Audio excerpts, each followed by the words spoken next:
Most people think grief is something you push through. You feel the pain, you give yourself some time, and then at some point, whether it takes weeks or months, you get back to your life. You move on. That's the story most of us have been told. Grief has a beginning, and it has an end. And the faster you reach that end, the stronger you are. But what if that belief, that deeply held, culturally reinforced belief, is actually making grief harder? What if the very way most people approach loss is working against the healing they're desperately trying to reach? And what if there's a specific point in the grief process, one that the research identifies clearly, where people unknowingly make a choice that shapes everything that comes after? Stay with me, because today we're going to talk about grief the way it actually works. Not the greeting card version, not the 5 stages you memorized and then felt guilty for not following correctly. The real, complicated, deeply human experience of losing someone you love, and what the research from the National Institute on Aging tells us about how to actually move through it. And there's one insight, about 2/3 of the way through this, that I think is going to sit with you long after this video ends. Let's start with what grief actually is, because I think we undersell it. When someone close to you dies, the National Institute on Aging describes it simply and honestly. Your world changes. That's the language they use. Not your schedule changes, not your routine changes, your world. And if you have experienced the loss of a spouse, a partner, a lifelong friend, a sibling, you know exactly what that means. It's not just an absence. It's a reorganization of reality. The person who was woven into the fabric of your daily life, the one you had coffee with, the one you called when something happened, the one whose presence you simply assumed, is gone. And the world you thought you knew has a shape you don't recognize yet. Grief is the process of learning that new shape. And it is not linear, it is not tidy, and it is absolutely not something you are doing wrong if it's taking longer than other people think it should. The research is clear and compassionate on this point. There are no rules about how you should feel. There is no right or wrong way to mourn. I want you to hear that. Because so many people carry an invisible shame about their grief. They feel like they're too sad, or not sad enough. They laugh at something and feel guilty for it. They have a good day and then feel like they've somehow betrayed the person they lost. They're still crying 6 months later and wonder if something is wrong with them. Nothing is wrong with them. Nothing is wrong with you. Grief is not a performance. It's a process, and it looks different for every person, in every relationship, at every age. Now, here's where most people get it wrong. They treat grief as something to be managed privately, quietly, without burdening others, particularly people in their 50s, 60s, and beyond, a generation that was largely taught to be strong, to keep moving, to not make too much of their pain. But the research consistently points in the opposite direction. Grief that is ignored, suppressed, or navigated entirely alone tends to compound. It doesn't resolve on its own timeline. It waits. And there's a clinical name for what can happen when grief becomes entrenched. It's called complicated grief. And it's worth understanding, not because you need to diagnose yourself, but because knowing what it looks like gives you information you can act on. Complicated grief is not simply being sad for a long time. The research describes it as a prolonged and intense reaction to loss that becomes unhealthy. It can look like being unable to comprehend or fully accept that the loss has happened. It can involve intense, persistent emotional pain that doesn't show any signs of softening with time. It can mean having trouble resuming your own life, making plans, looking forward, finding any sense of purpose or meaning. It can also show up as being preoccupied, not just remembering, but being consumed, with thoughts about the person who died, or about the circumstances of their death. And this matters, not because complicated grief is something to be ashamed of, but because it responds to help. It doesn't have to be permanent, and recognizing it early means getting support sooner. If sadness is making it genuinely difficult to carry on in daily life, to sleep, to eat, to make decisions, to take care of yourself, that is not weakness. That is a signal worth paying attention to. This next detail changes everything when it comes to how we think about support. Most people, when they're grieving, wait for support to come to them. They don't want to ask. They don't want to impose. They tell themselves that others are busy, that they should be managing better by now, that reaching out feels like admitting defeat. But the research frames this completely differently. It talks about finding a support system, actively, deliberately finding it, as one of the fundamental tools of healthy grieving. Not waiting for it, finding it. And the forms that support can take are more varied than most people realize. Family and close friends are the most obvious source. But the research makes a nuanced point here. The people you turn to for support are often grieving too. They have lost the same person, or a version of that person, and they are carrying their own weight. This doesn't mean they can't be there for you, but it does mean that expecting any one person to carry the full weight of your grief is not realistic. Support works best when it's spread across multiple relationships, multiple sources.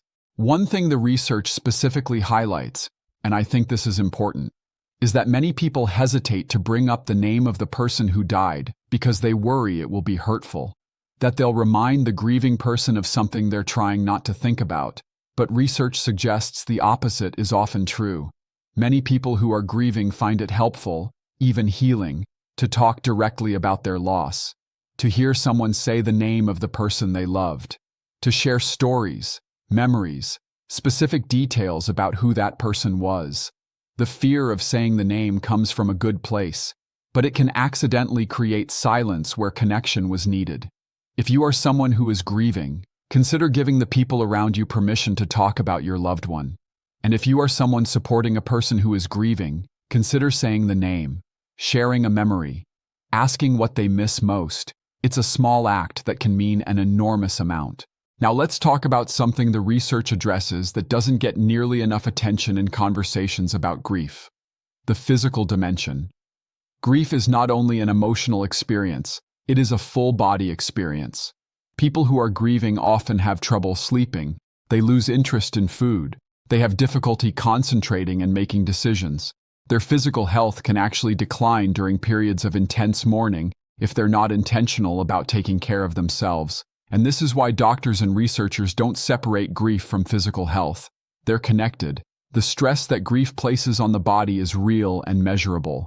The research recommends exercising regularly, eating well, and getting enough sleep. Not as generic health advice, but as specific grief support strategies. Movement, nutrition, and rest are tools that help regulate the nervous system, which is under significant strain during bereavement. It also cautions with compassion but directness against coping through things like excessive alcohol. This is worth naming because in the aftermath of loss, it's very human to reach for something that numbs the pain, and alcohol does that temporarily. But the research is consistent. Relying on it in grief creates more difficulty, not less, over time. There's no shame in finding the pain unbearable at times.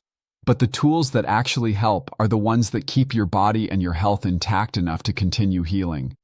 We are about 65% of the way through today's conversation, and I've been saving this part intentionally, because I think it's the piece that touches most people who are in the middle of grief and that almost no one talks about clearly enough.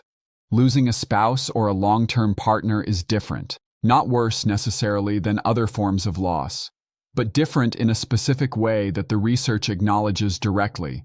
When you lose a partner, you don't just lose a person, you lose a structure, a role, a division of responsibility that you may not have fully realized was there until it was gone. Many couples divide the practical work of life without ever fully mapping it out. One person handles the finances, the other handles the cooking. One manages the car, the home repairs, the insurance. The other manages the social calendar, the family communication, the medical appointments. It evolves over years, even decades, without conscious design. And then, suddenly, one person is gone, and the other is standing in a kitchen they haven't cooked in, or in front of a stack of bills they've never managed, or facing a health insurance form they've never filled out, while also being in the deepest pain of their life. The research doesn't minimize this. It calls it directly. Facing the future without a spouse or partner can be scary, especially for those who have never lived alone. And this is why I want to say clearly, not knowing how to do something your partner always handled is not incompetence. It is the natural consequence of a partnership that worked. You divided the labor because you were a team. Now having to learn one person's half of the job while grieving their absence is genuinely hard, and it is okay to ask for help. In the early weeks and months, reaching out to family and friends for practical assistance is not a burden. It is a reasonable and wise thing to do. And for those without nearby loved ones, community resources exist. Local organizations, senior centers, community programs, and the Administration for Community Living offer tools to help connect people with support in their area. Loneliness is also something the research addresses head-on. For people who are both widowed and no longer working, who have lost the two primary structures that once organized daily life, the risk of deep loneliness and depression is real. Talking with a doctor about how you're feeling is not an overreaction. It is exactly the right thing to do. And this is why doctors rarely explain this clearly enough. Grief and physical health are managed together, not separately. Your doctor needs to know how you're coping emotionally in order to give you the best care. Don't wait for them to ask. Tell them. Let's talk about getting back into the world. Because this is where grief can feel like a test that you're not sure you're ready to take. The idea of going to a social event without your loved one, of sitting at a dinner table that feels wrong, of laughing at something and immediately wondering if you're allowed to. These are real and common experiences, and the research addresses them with a quality I want to name. It doesn't rush you. It says, go at a comfortable pace. There's no rush. That is permission, from authoritative health research, to move through re-engagement with life at whatever speed feels true for you. Not the speed your friends think is appropriate. Not the speed that would make others more comfortable. Your speed. Volunteering is mentioned specifically as a meaningful way to re-enter connection, and I think this is underappreciated. Volunteering gives structure to time. It creates a sense of purpose.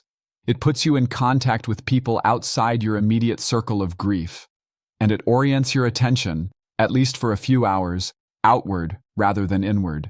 Research consistently supports the value of meaningful contribution to emotional well-being. Group activities, a potluck dinner, an event at a community or senior center, an interest-based club, offer connection without the pressure of one-on-one interaction, which can feel too intense when you're still raw. Lower-stakes social outings like walks or movies are specifically mentioned as useful for people who aren't ready for larger gatherings. And pets. The research mentions this quietly, but I don't want it to get lost. Many people find that pets provide real, meaningful companionship during grief. This is not a small thing. The presence of an animal, its needs, its routines, its physical warmth, can provide structure, comfort, and a form of connection during some of the loneliest times. Now let's bring this together with what you can actually do, right now, wherever you are in this experience. First, allow yourself to feel what you feel without judging it. Grief does not have a correct shape. Crying is not weakness. Having a good day is not betrayal. Feeling angry at the person who died, that is specifically named in the research as a normal part of mourning. You are not doing this wrong. Second, find your support. Actively, not passively. Tell the people around you what you need, whether that's company or stories about the person you lost, or just someone to sit with in quiet. Saying it out loud makes it more likely to happen. If you're not sure what you need yet, that's okay too. But lean toward connection rather than isolation. The research points consistently in that direction. Third, take your physical health seriously as part of your grief process.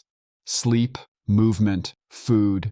These are not indulgences when you're mourning. They are the foundation that makes everything else possible. If you're struggling with any of them, that's information worth bringing to your doctor. Fourth, consider grief counseling or a support group. Not as a last resort when things become dire, but as a proactive tool. Regular talk therapy with someone who specializes in grief can meaningfully help people work through loss. Support groups, including specialized ones for people who have lost a partner or lost someone to a specific illness, provide a particular kind of understanding that friends and family, however loving, may not be able to offer. Many of these resources are available at low or no cost. Local hospitals, Hospice organizations, senior centers, religious communities, and online platforms all offer options. If cost is a concern, ask directly. Many mental health professionals offer sliding scale fees based on income. Many community programs are free. You should not have to navigate grief without support because of financial barriers. Fifth, delay major decisions when you can. The research is direct on this. Selling a home, leaving a job, making significant financial changes, these are best postponed until you are past the most acute phase of grief and thinking more clearly. Grief changes our perception, our risk tolerance, our ability to weigh the future against the present. Decisions made in the middle of that altered state may not reflect what you actually want for your life. Give yourself time before making permanent changes. And as always, please keep visiting your doctor. Grief has physical consequences. Let your healthcare provider know how you're doing emotionally. Keep up with existing health management.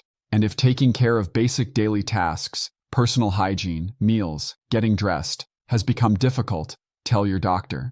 That is important clinical information, and it deserves attention. Here is what I want you to carry from today. Grief is not a detour from life. It is part of life. It is the price of having loved deeply and of having been loved in return. There is no shortcut through it, and there is no version of strength that requires you to feel it less. But navigating it alone, in silence, with no support and no tools, that makes it harder than it needs to be, and harder than the research says it has to be. You are allowed to ask for help. You are allowed to take your time. You are allowed to have good days without guilt and hard days without shame. You are allowed to talk about the person you lost, their name, their laugh, their habits, their memory, for as long as you need to. And you are allowed to eventually, at your own pace, find your way back to a life that still has meaning, still has connection, still has moments of genuine joy.